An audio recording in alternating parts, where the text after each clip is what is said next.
Agak mundur sedikit nggak apa-apa Ibu Ketua. Nggak apa-apa, biar jelas, supaya Iya. jelas semua. Pak Hasan, saya hanya mengingatkan ini ya Pak Hasan, pasal 20A ayat 2 Undang-Undang Dasar, Pansus diberikan kewenangan untuk melakukan penyelidikan. Untuk itulah kita di sini ya, pertanyaannya dalam rangka ya ingin mendapatkan informasi terkait dengan kebijakan Kementerian Agama yang penting, strategis dan berdampak luas, yang diduga bertentangan dengan peraturan perundang-undangan. Ya, makanya pisau analisa kami ini selalu mainnya dari undang-undang, dari peraturan menteri, keputusan menteri. Saya ulang dulu ini, Kasubdit Data dan Siskohat, saudara saksi ya. Tugasnya apa sih ini tugasnya? Kalau tadi ini kan banyak nggak taunya, banyak nanyanya. Tugasnya apa? Nama resminya bukan ini sebenarnya. Izin nama resminya itu Kasubdit Data dan Sistem Informasi Haji Terpadu, Pak. Jadi Tugasnya Bapak ini apa? melaksanakan kebijakan dalam bidang sistem informasi haji terpadu. Di antaranya ya di kami melakukan pengelolaan infrastruktur, terus kemudian melakukan pengembangan basis data dan pengembangan sistem informasi. Oke, itu sudah dikerjakan selama 10 tahun lah kan, saudara saksi terlibat 10 Iya. tahun ya. Saya ingin tanya nih, yang sederhana dulu. Ini kan semua data jamaah, Bapak menangani semua data jamaah, baik reguler maupun khusus ya, Betul. termasuk juga sistem pengelolaan data. Saya ingin tahu deh, rekap jamaah reguler yang berangkat, cadangannya berapa? Tadi ulang lagi nih, gagal sistemnya berapa? Yang berangkat ya, KBIHU berapa? Penggabungannya berapa? PHD berapa? Prioritas lansia berapa? Tambahan kuota berapa? Yang berdasarkan nomor urut berapa? Baik. Ini udah gampang, biasanya kan sudah dalam template ya. Soalnya datanya beda ini. Gagal sistem yang berangkat 387. Penggabungan di sini 13.700. Di luar itu ada yang namanya prioritas, ada yang namanya lansia. Di luar lagi dari tambahan kota yang 9.000 yang saudara saksi katakan tadi. Ini angkanya beda, makanya saya mau nanya nih yang resmi dulu deh. Ini kan yang umum. Kalau tadi itu sudah bagian bunga tuh yang detailnya yang disampaikan oleh Ibu Ketua tadi. Silakan.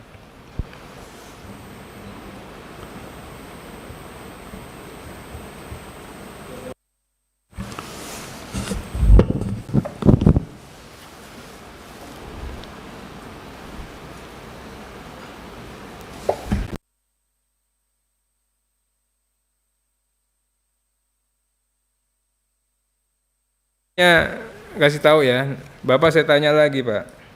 Saya menarik ini, soalnya Bapak sudah melakukan propaganda besar-besaran bahwa yang tadi itu dikatakan ini Siskohat itu betul-betul sistem informasi dan komputerisasi haji yang terpadu. Bahasanya nggak ngerti, saya orang Indonesia nih nggak ngerti bahasa Inggris. Ada online, ada real time. Ya. Bapak tahu nggak penyelenggaraan ibadah haji yang di Siskohat itu harus mengacu pada asas keadilan, ya, asas kemaslahatan, asas profesionalitas, asas transparansi, asas akuntabilitas. 10 tahun saudara saksi di sana. Ini saya nanya jujur, sudah belum memenuhi asas tersebut?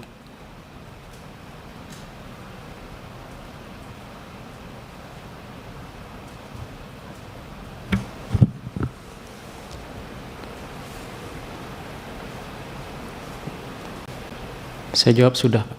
Sudah, saya tanya tadi akuntability, Anda datanya beda, ditanya sama pimpinan sama saya beda. Nggak bisa jawab. Ngerti nggak nih asas akuntabilitas apa? Baca itu pasal 2, Ya, Pak. Undang-Undang Haji. Transparansi, siapa yang bisa tahu itu? Wong itu nggak bisa, orang taunya ada keluarganya mati, udah. Belum tentu ditawarkan keluarganya mati, kamu mau digantikan apa enggak? Enggak. Dalam hatinya bisa aja, alhamdulillah ada bisa jadi rezeki baru.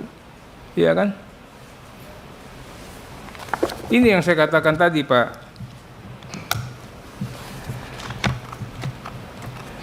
Bapak sendiri mengatakan tidak bisa diakses, ya. Yang orang hanya tahu dia udah bayar belum, tapi dia nggak tahu tetangganya ada yang mati sehingga nomor urutnya bisa naik, kan nggak tahu dia.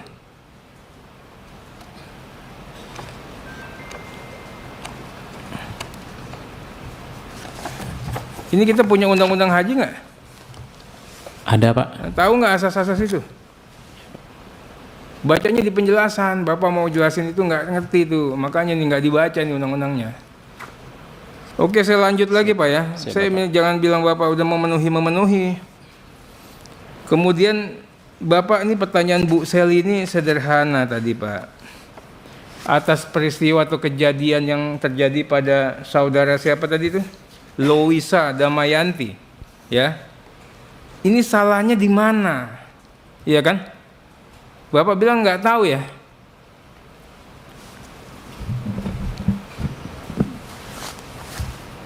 Kalau tidak bisa memastikan atau pendengar Kira-kira sendiri, di mana salahnya? saya belum tahu, Pak. Nah ini saya kasih nggak bisa tahu jawab. Pak. Iya, Bapak Pak. bicara jujur aja nggak berani. Bapak yang ngasih tahu kita Pak. Siskohat hanya bisa diakses oleh 9 pihak. Ya. Ini saya kasih nih logika akal sehat nih bicara Pak. Bank penerima setoran. Ya udah pasti dia nggak mungkin lah cawe-cawe di situ. Karena apa? Siapapun orangnya akan bayar. Benar nggak? Siapapun yang dimasukin namanya.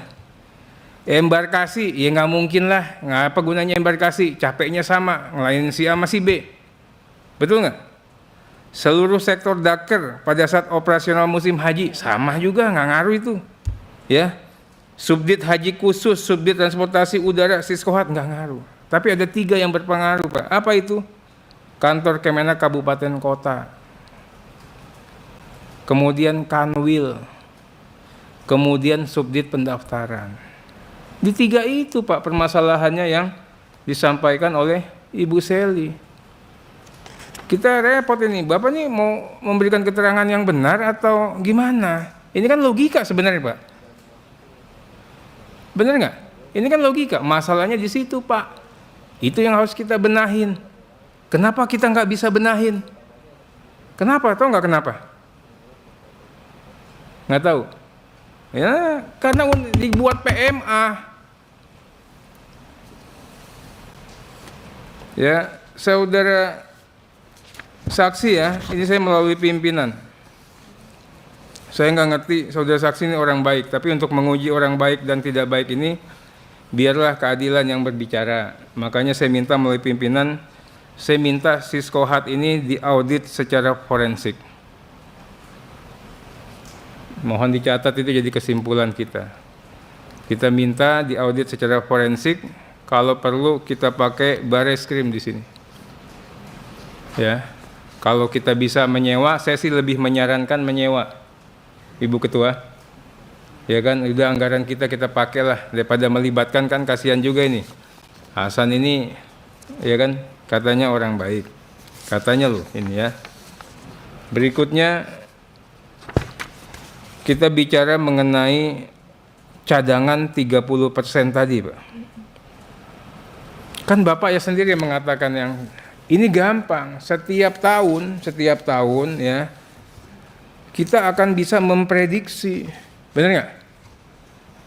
Kalau setiap tahun bisa akan memprediksi, kenapa dibuat cadangan sampai 30%? Dan di situ ada kewajiban orang akan melakukan pelunasan. Dan di situ ada kemungkinan orang itu tidak jadi berangkat. Dan di situ ada kemungkinan orang uangnya nyangkut di BPKH. Nah, saya ingin tahu nih rasio legisnya apa? Apa langsung dijawab? Iya, langsung dijawab. Kalau besok juga boleh, kita rapat lagi besok. Izin Pak Arteria, dalam prosesnya kami menjalankan apa yang dituliskan di dalam keputusan Dirjen, Bapak. Ini sih keputusan Dirjen ini coba. Iya, ini coba. keputusan Dirjen. Iya. Surat edaran tadi. Enggak, ada keputusan Dirjen. Ada keputusan Dirjen. Nomor 118.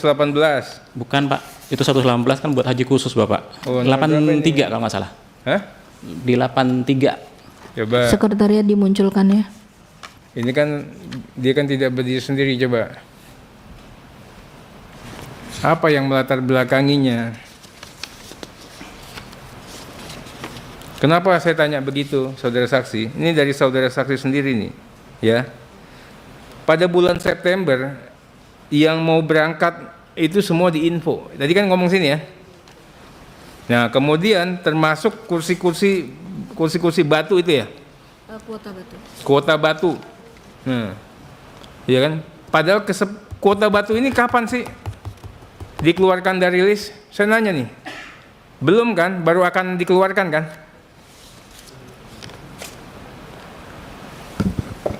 Pada bulan September kami diminta oleh Subdit Pendaftaran tentang data-data tadi. Kemudian kami sampaikan termasuk daftar nama-nama porsi batu. Porsi batu itu tahu yang tadi. Iya, yang nggak ada istilah resminya sih. Istilahnya bukan porsi batu kalau resminya. September tanggal berapa atau apanya Pak? Coba diperjelas Pak. Di awal Ibu, tim kami nggak ingat tanggalnya. Saya nggak ingat tanggalnya. Buat September ini? Bukan Pak. Di setiap yang ini Pak, yang buat kemarin. 2024 Bapak. Untuk keberangkatan haji 2024. Kami sudah mengeluarkan sesuai permintaan daftar nama tersebut dan mengirimkan ke Subdit Pendaftaran untuk diproses verifikasi sesuai permintaannya, diverifikasi. Sesuai permintaan siapa dan berapa jumlahnya? Sesuai dengan kuota jemaah haji. Masih kuota dasar waktu itu. Karena masih menggunakan estimasi. Saya kasih sampel Pak saksi ya, dari PMA 13 saja ya. Ini kan sama dengan PMA haji khusus, bedanya cuma urutan ya. Yang satu skala nasional, yang satu berbasiskan provinsi. Ini pendaftaran jemaah haji itu dilakukan sesuai dengan domisili jemaah haji reguler, betul ya? Betul. Nah, saya ingin tanya di sini, sepanjang pengetahuan terbaik saudara saksi, penyelenggaraan haji 2024 ini yang KTP-nya lain atau tidak sesuai dengan KTP